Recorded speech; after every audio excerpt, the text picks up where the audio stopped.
না আমি শুধু তোমাকে ভাবি না মা, তোমার মায়ের দায়িত্ব আছে না। বাইরে আজকে তোমার ভাইজান বাইসে থাকলে সবচেয়ে বেশি খুশি হতো।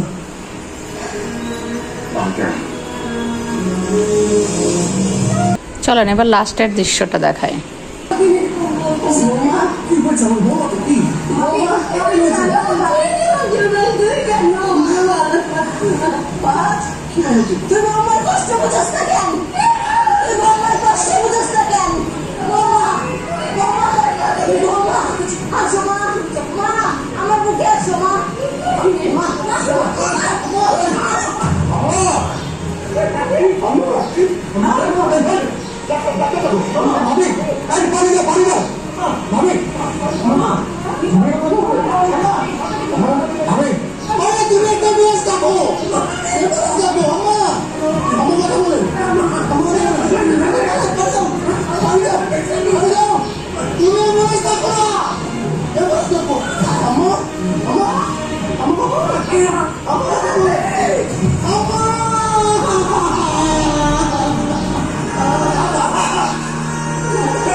আর এটাই হচ্ছে আমাদের গল্প, প্রতিনিয়ত প্রত্যেকটা সংসারে যা হয়ে থাকে।